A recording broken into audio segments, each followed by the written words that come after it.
All right, so today on The Explainer, we're diving deep. We're going to take a journey, step by step, through the entire Indian criminal justice system. You know, that whole complex machine that cranks into action the second a law gets broken. So let's jump right in. So, picture this. A law is broken. What happens right after that?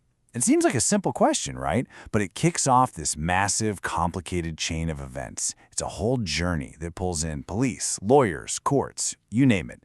And that's exactly what we're going to do.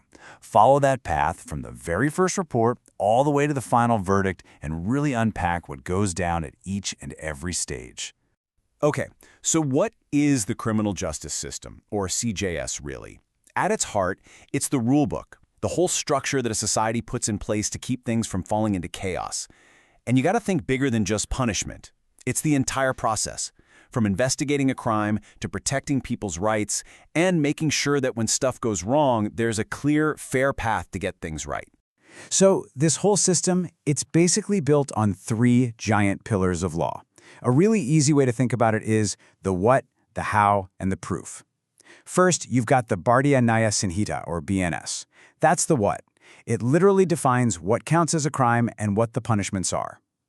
Then there's the how, the Bharatiya Nagarik Suraksha Sanhita, or BNSS. This is the playbook for how police investigate and how a trial has to run. And finally, you have the proof, the Bharatiya Sakshya Adhiniyam, or BSA. Lays down the rules for evidence. You know, what's allowed in court and what's not. Every single case, from start to finish, is guided by these three laws. All right, so a crime's been reported. This is where our journey really kicks off. The first people on the scene? The police.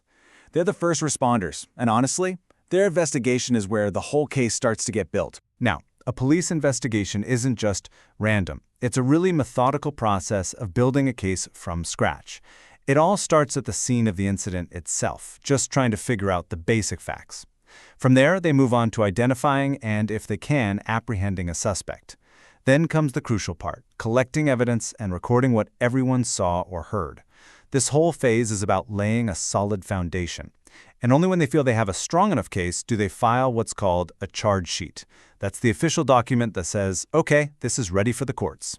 But hold on. With all that police power, you have to ask, what's there to protect the average person? And that question brings us to a really famous Supreme Court case.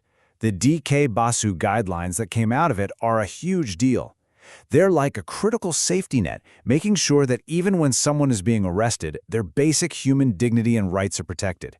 Things like the right to let a family member know, or the right to get a lawyer. It's a powerful reminder that justice isn't just about catching criminals, it's about doing it humanely. So, the police have filed the charge sheet. Now the action shifts. We're moving from the crime scene and the police station right into the courtroom. This is where the judiciary, that second huge piece of the puzzle, steps in to figure out, is this person guilty or innocent? And a trial in India? It's not just an investigation. It's more like a structured battle. It's what's called an adversarial system, which is super important. It means the person accused is considered innocent until proven guilty. The entire burden of proof is on the prosecution. The whole thing unfolds in 6 main stages. First, the charge is officially framed. Then, the prosecution lays out all its evidence. After that, the accused gets to give their side of the story. Then, it's the defense's turn to present their evidence. Finally, both sides make their big closing arguments, and only then does the judge deliver the final judgment. But what if that whole process takes forever? I mean, years and years. Well, that's where another landmark case comes in, Husainara Khatun. This case established something absolutely vital. Everyone has a fundamental right to a speedy trial, and the logic is just so simple and powerful. Justice delayed is justice denied. Think about it. A trial that drags on and on can become its own form of punishment. So this right is a crucial safeguard for everyone. Okay, so let's say a person is found guilty. The journey's still not done. Now we hit the sentencing phase. And this brings up a really deep question. What's the point of punishment anyway? You see, punishment isn't just one thing. It's this constant balancing act between different ideas about why we punish.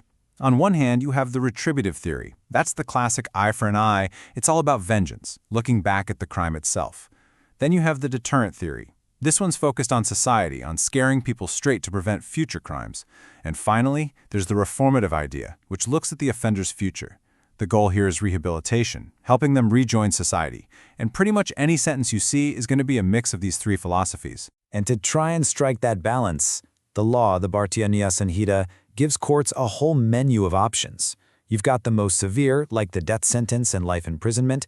Then there's rigorous or simple imprisonment. You can have forfeiture of property and, of course, fines. But what's really interesting is the addition of community service. That's a much more modern, reform-focused punishment, aimed at having the person make things right with the community directly. But the sentence isn't the final stop on this journey. The last stage of the CJS is all about corrections, and this is where the focus really shifts. It's about managing the sentence, sure, but there's a growing push towards rehabilitation and looking for alternatives to just locking people up in a traditional prison. Now, two words you hear thrown around a lot are probation and parole. They sound similar, but they're totally different. So let's break it down. Probation is an alternative to prison. It's given instead of a jail sentence, and the person gets to stay in the community, but under supervision. Parole, on the other hand, happens after someone's been in prison. It's a conditional early release after they've served some of their time. It's a bridge back to the outside world. And then there's this really fascinating idea, the open prison. It's a super progressive concept. We're talking about minimum security places, sometimes literally with no bars on the windows, where inmates who've earned that trust can live with a lot more freedom. The whole point is to build self-reliance, to get them ready for life on the outside, often by having them work in jobs like farming. And this isn't just some pie-in-the-sky idea. Look at this number, 91. That's how many open prisons are actually operating in India right now, spread across 17 states. Now, you might think 91 doesn't sound like a lot, but it proves this is real. It shows that open prisons are a real, growing part of the system and a clear signal of a shift towards a more humane and reform-focused way of thinking. So, what's the big takeaway here? The criminal justice system isn't some old, dusty rulebook that never changes. Not at all. It's a living, breathing thing. It's constantly being debated, challenged, and hopefully reformed to keep up with society. And believe me, this journey of reform has been a long one. I mean, look at this timeline. It goes all the way back to the Police Act of 1861, which basically set up the police as we know it. Then, way back in 1919, you have the first big committee identifying rehabilitation as a goal. Fast forward to more recent times, you have the Prakash Singh judgment in 2006, pushing hard for police reforms. And just in 2023, a new Model Prison Act was introduced, aiming to bring in technology and focus more on welfare.